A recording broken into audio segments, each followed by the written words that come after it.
Future. Looks like we made it here to the convention center. I'm here with Mr. Initiative and Ocean Master on film, and we're about to go through the security door.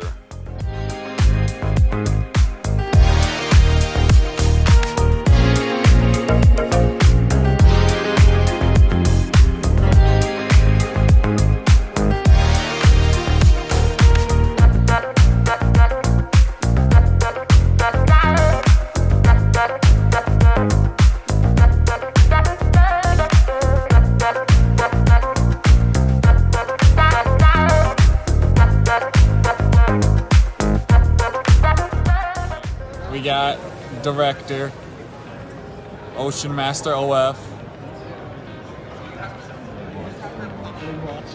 and just John. Ocean Master, put it up. Let's see what you got. Let's see the haul. Let's see the haul. Alright, so we're gonna start with the peasant cards. Got this Judge Foil, Illamar, Cradle of the Sun. Look at the cute numbers on the back. I'm gonna bring that up. And how much was this? It was $25. I'm just using the $8 price sleeve. Yeah, alright. Oh, that is kind of nice. I like that. We got a cool sapphire medallion. I mean, it's only going to go on a mono blue deck, but it looks sweet, so. Foiling on that is nice. I got Arcana Cruelty. You are a monster, and I'm targeting you down every time I see you play black now. We've got a textured foil Solitude. I thought you had this already, or did you have the... I had the other one. Ah, okay. So just to complete the collection and the flex. We got a Mondrak. And then I literally was getting updates from you guys 15 minutes after you messaging me. So I would keep telling him where you guys were 15 minutes. Were these both from Mom? What was Portal to Phyrexian?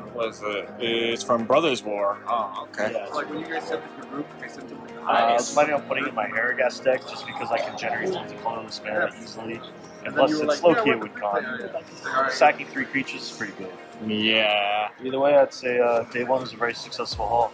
OnlyFoils for life. OnlyFoils for life. As you can see, World number 2. And then world number 3 is a world that we mentioned before, but we haven't this is the racing set that they were talking about earlier. Their drift.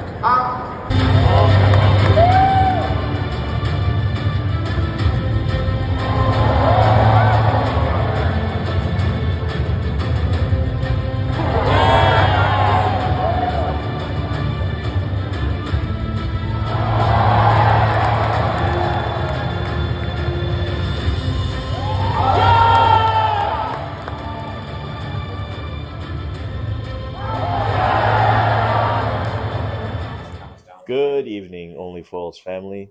My name is Ocean Master, and we're here live from the Westgate after we just finished MagicCon 2024 in Las Vegas. I am joined by my 3 close friends. Urzatron here.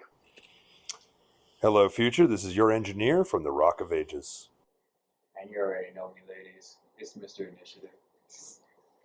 We've all had a pretty fun and eventful con, and I prepared a few questions I wanted to ask you guys, just so we can get some feedback on how things went. So, in order, Urzatron, what was your favorite moment or moments from the con? All right, Ocean Master, or can I call you Ocean? Okay. I would say I had 2 big things. One, I got to play a ton of CDH, and I have to say WotC knocked it out of the park as far as like organizing how people got together playing their games. A little sign system. I think I waited at most like 3 minutes to ever start a game. It just popped it right off. Second thing, this is a little more personal. I was on a mission to buy all of the Bloomborough raised foil creatures, and I hit up a seller 341. They sold me 2. My fault. I didn't check them that hard. I just like left them in the sleeve, moved on. Next day I came back, the guy from the booth actually like waved me over and he said, let me check those. He found out they were fake. Apparently it's been moving through the whole convention, and he refunded me right then and there, and he didn't have to do that. And I really appreciate a seller that goes out of his way to take care of his customers. So those are my 2 big ones. Awesome. Yeah. These guys, Engineer. these guys scared me a little bit since part of my favorite parts, I managed to, a little bit on a whim, fully commit to a strategy I've had in mind for going to be the table villain with Miss Bumbleflower. I ended up picking up, I was looking at it, someone else came in, kind of put on reserve. I was still there for a while, and they hadn't come back, and I decided to bite the bullet and grab this bad boy, and I got a bunch of cards to support her. But yeah, these guys all scared me with that same story, and we're like, all right, pull out, check it out. You're the first person I thought of right when they told me that. No, that was it. Just bought it. And thankfully, because I bought it early on Friday, pretty confident it came in, so that it looks like it's good, so safe there. But for me, so I don't know if you guys are aware of this. I actually ended up joining through a group that I met in Los Angeles, the Women of Magic the Gathering and Women of Gaming groups. And funny enough, we ended up having a bunch of people from that show up here. And one of those guys, Onik, ended up running a cube, and I got into that, and that was really, really fun. We were up near the Creator Challenge. We had, I want to say Alyssa Danner, or am I screwing up the young elf aficionado pro player with the artist? But she was there with... talking about Dana Fisher. Dana Fisher, thank you. Yeah. Dana Fisher and her father were there, and a few other just kind of groups of people were there with us. We got a 12-person pod. I did 2-0. Makes up for all the Commander that I got busted in. The Unknown event I did on Friday. Amazing. Always a really fun time. And I got my Lewis Stardust playtest card, and I managed to manifest her into showing up, so I got it signed. And hey, that's all just great stuff that you can only do at a con. Power of positive thinking right there. Just got it. It's your initiative. You're up. I just spent the entire first day on an hour and 30 minutes of sleep because I arrived on Friday, day of con, and I dropped my bags, went straight over there, and stood in line for hours the entire day. And it was honestly a fun experience, which is crazy to say because when you think of cons, we don't think of just standing in line over and over as being a fun experience, but just meeting people in the lines, talking about our favorite cards and seeing cards I didn't even know like I could have gotten signed, or just cards I didn't know they drew. So one of the ones I would like to point out, the Aaron Miller, the sign. People were lining up and they were trading cards, and they were like, "Oh, this is cool. You need to get in this foiling. You need to get in that foiling." I'm like, "How these look? How these look? Oh, here, I'll show you." And they will like show them off. Like, "Oh, yes." So, shout out to all the artists for, dealing with me for being like, "I need all these cards signed." It's, all right, what'd you get? Baywild Barter.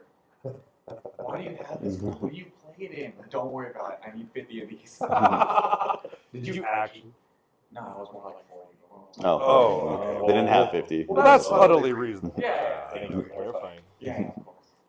So, thank you, Ryan Prescott, and I'm going to put it up on the screen later, but the Meld Urza, I think you all saw it. Oh, no, that was sick as hell with the signature crossing that. That's like, you're making me want to run that just to have. Yeah, it is beautiful. All right, gentlemen, moving on. Starting with you, Urzatron. What would you change about the next MagicCon Vegas?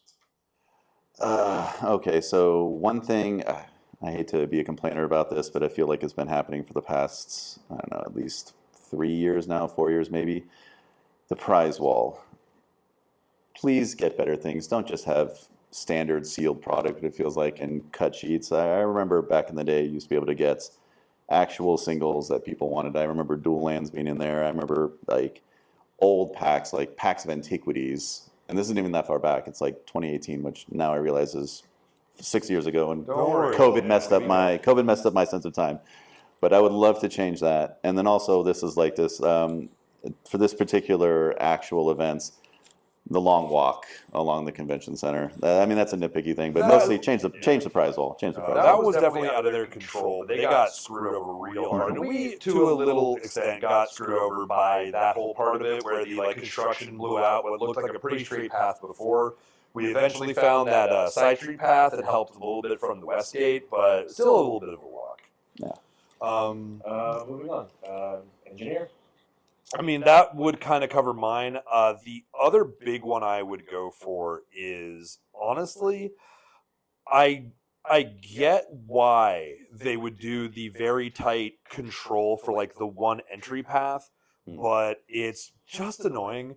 And it can't be that big of an issue to have like 1 or 2 other entry points so they're not all just slammed as hard. Oh yeah, you get like 2,000 people just. Yeah, exactly. Like, yeah, like they had this whole canal system which blew my mind because we got there like after opening. We didn't even try to do the it opens at 10. We'll get there like 9:30. Wait, like no, because last year or even in Amsterdam, you got there like after it opened by like 15, 20 minutes. It was pretty much smooth flow, and they were still doing this like whole canal lock system where you're like, okay, get into like 1 or 2 or 3 or 4, and then it was like, okay, we'll let these guys in.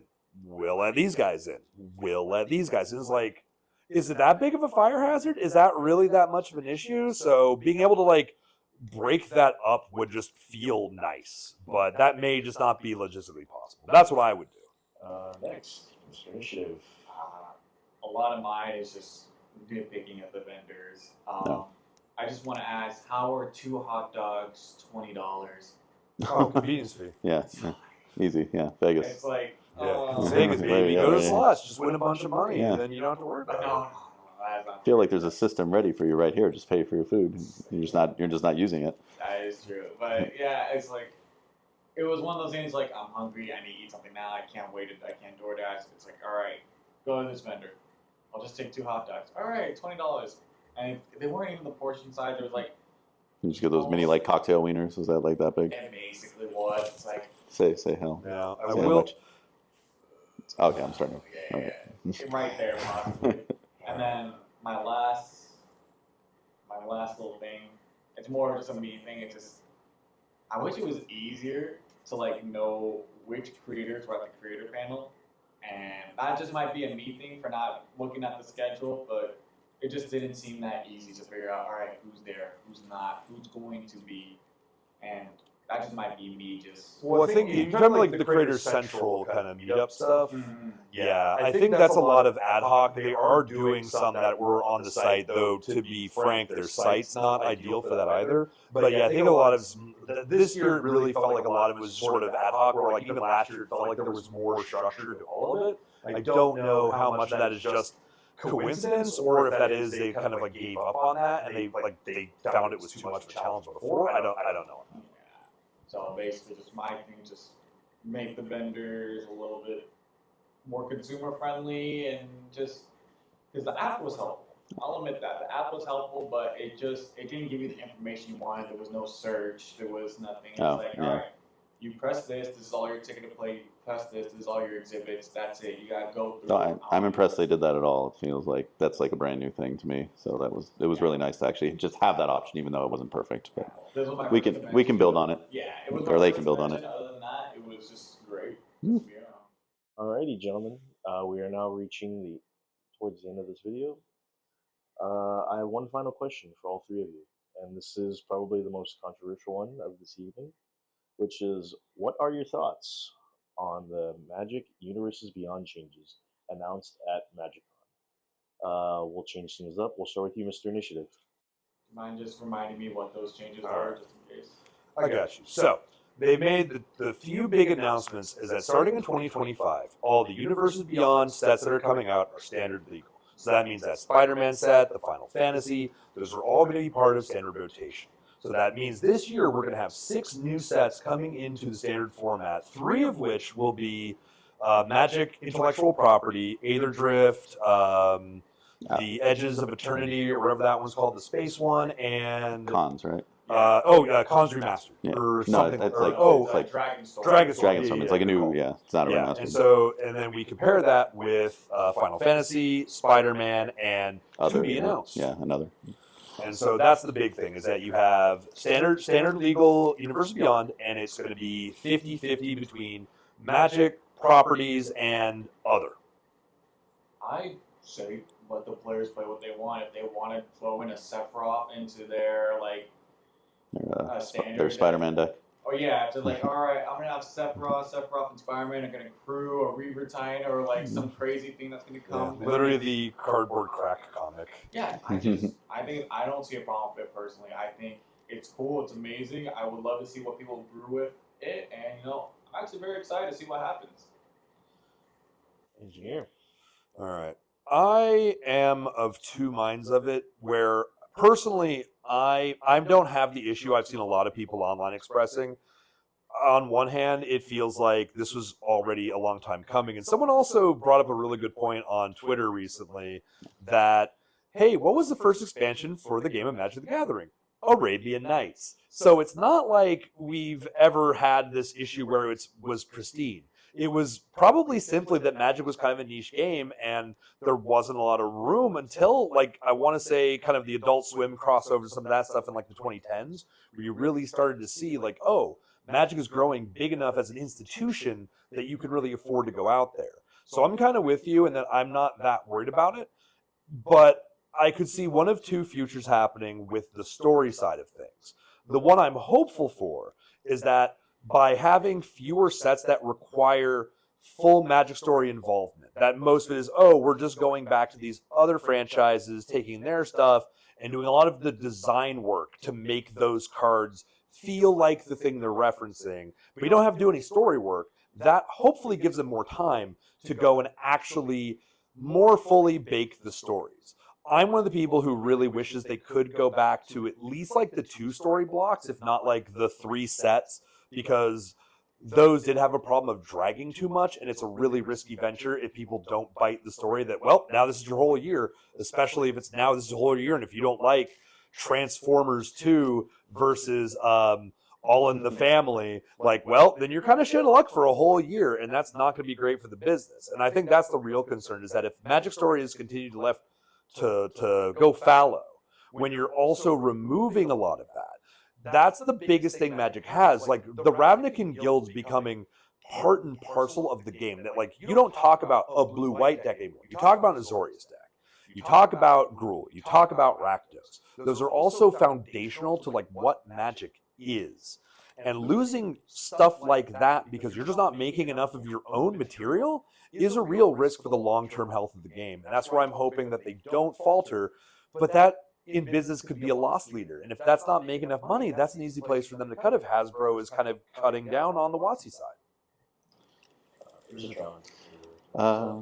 For me, I'm not really a standard player anymore. Nothing against it. Just did it for a long time. Now I'm more commander. I like to play limited. As far as this goes, I am uncertain. I've been hearing mixed things about, is there a way that they're potentially integrating these universes, Final Fantasy, Marvel, blah, blah, blah, with the actual Magic storyline? Is that possible? Is it like, were we setting the stage with like Realmbreaker, like reaching out into worlds, and these universes beyonds are actual planes themselves, or is it completely separate? Because that I'm a little shaky on. I don't actually know this, and being it standard now, I know, like with Lord of the Rings, that wasn't the case, but I'm just kind of curious now that'll be the case. Gut instinct on that would say, just for legal purposes, because anytime you do like multi-company story stuff, there's a lot of copyright issues.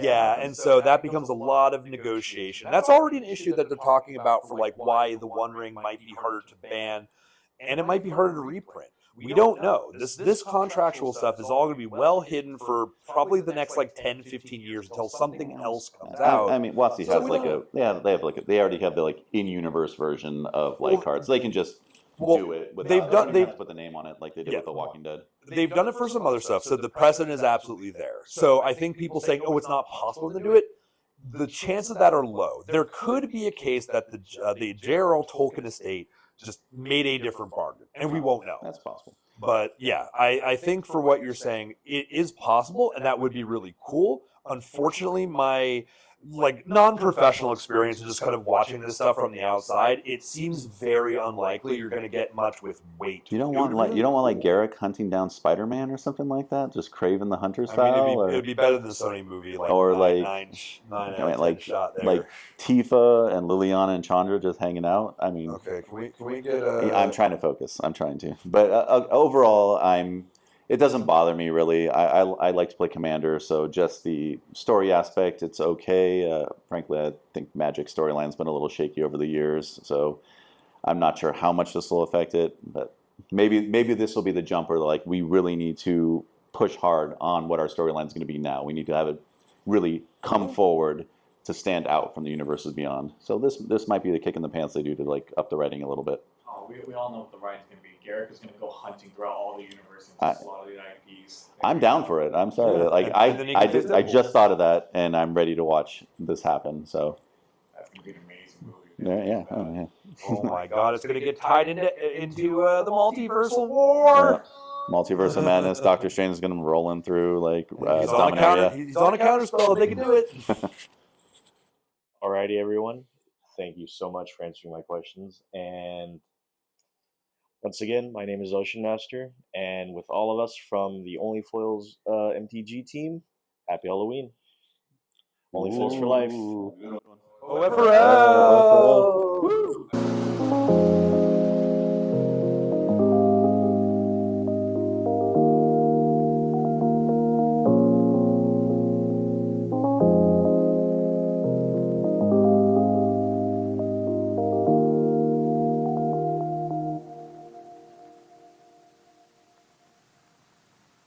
My 14 players, if they don't make Emmett Selk a double face commander, I'm gonna lose my shit. Alright? For all my 14 players. Thank you. Love you all.